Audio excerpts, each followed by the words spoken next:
Well, it seemed like I was premature with my assumption last week. Louisville's daddy is in the building, but sadly it seemed like that hit last week was worse than expected. So that will mean our third stringer Brock Glenn will get the start, a true freshman who has essentially no game time experience. You have to feel for the kid.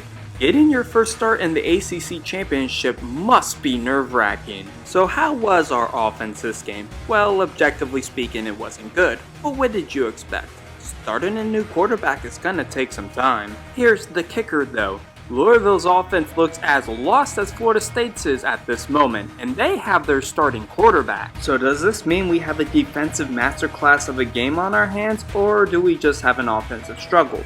I'm leaning towards a little bit of both. Let's not get it twisted.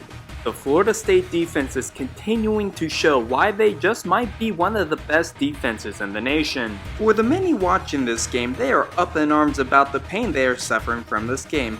But yet they are still watching. Yes, I am so sorry that our offense isn't as great as when Travis was under center. And I am so deeply sorry that our defense is just too good that Louisville's offense can't do anything. The average college football fan might sit and bash Brock Glenn, but let's be real, Jack Plummer was just as much of a bummer to watch as well. Glenn might be 18 and have no experience, but what's the excuse for Plummer?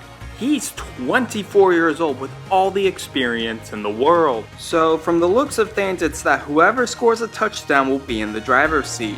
But we will have to wait until the second half to figure that out. 8 minutes into the third, we would see Louisville kick a field goal to even the score at 3. But sadly for Louisville, the Florida State team found a working recipe in the Wildcat formation, and there was little their defense could do about it. You can call me negative or critical, but let's just be honest here.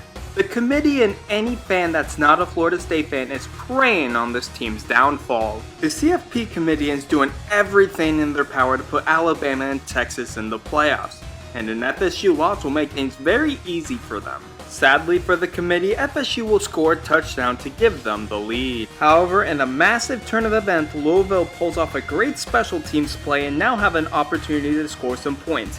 The committee is going to get their lotion. Now we wait to see if the Florida State mistake will give Louisville 3 points or 6 points. 3rd and 9. Four-man rush against Plummer to the end zone. This time, and it's intercepted by Bethune. He made a great play earlier. You had it all for the taking and you still managed to fuck it up. I'm still trying to understand what Plummer was seeing here to warrant releasing the ball. Just when you thought Louisville at the very least would score 3 points, would come up empty-handed. The committee is slamming their lotion in disgust as Florida State begins to pull away by kicking field goals. And because Plummer was literally worse than Glenn was this game, Florida State would hold on to claim ACC supremacy. So that means we are CFP bound, right? Well, we have to face one more opponent before we figure this all out. The committee. See you in 12 hours.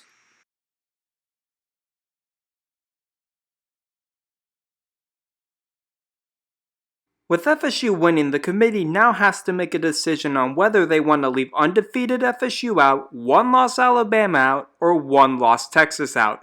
Lord help us all. Who's number 4? And so we have another unprecedented situation as Florida State winds up at number 5, and Florida State is the first undefeated champion from a Power 5 conference to fail to make the field in the college football playoff era. Wow.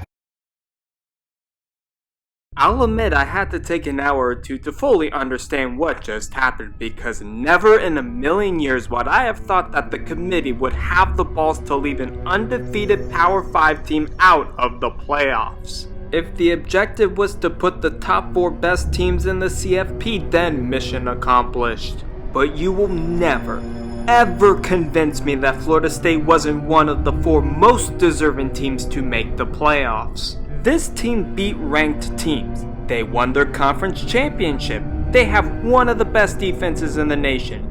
They won games with their second and even third string quarterback. And most importantly, they didn't lose! But in the eyes of the committee, a simple leg snap and general fan pressure was all they needed to leave them out of the running. Alabama is a fantastic team, don't get me wrong, but they had their struggles too. Did you see them against USF? What about Texas at home? Hell, they almost lost to Auburn if it weren't for a miracle. What if a team starts 0-3 but wins every game the rest of the way by 50 plus points against strong competition? Do they make it into the playoffs? If it's a team in the SEC, I wouldn't doubt it, but this goes to show why this whole system is flawed and it's why it's being changed. What this tells me is that if an important star player is out for the season that is on a top team, you might as well pack your shit up and call it a season. We are all going to say this is unfair, and to that I'll say I agree, but life itself isn't fair. This is gonna hurt for a while, and it just goes to show that perfection to the naked eye may not be good enough. I wouldn't doubt if this warrants a January 6th rerun, but this time Florida State fans stormed the committee's office. Jokes aside though, it may hurt for the fans, but I feel way worse for the players. To grind every day, to get better every day, to achieve perfection, to turning that into a reality, and for the committee to not think you are worthy, that hurts. You could tell the players and even the coach when they found out they didn't make it were in disgust. Hell, just look at what Mike Norvell said about the matter. Although they didn't make it, they have a matchup against Georgia in the Orange Bowl, and at this point, what do you even do? Do they prove to the committee that they should have been in the CFP, or do NFL prospects on the team sit out this game and prepare for the draft? Whatever the case is, let's not all of this shadow from what the players have accomplished. And us fans couldn't be more prouder of their success this season. To close this off, I'd like to share the first thing that popped into my head when I was holding up the camera when I found out we weren't making the playoffs. A clip from SpongeBob SquarePants. Huh, great. What do I win? Nothing! Now get out! What? Get out!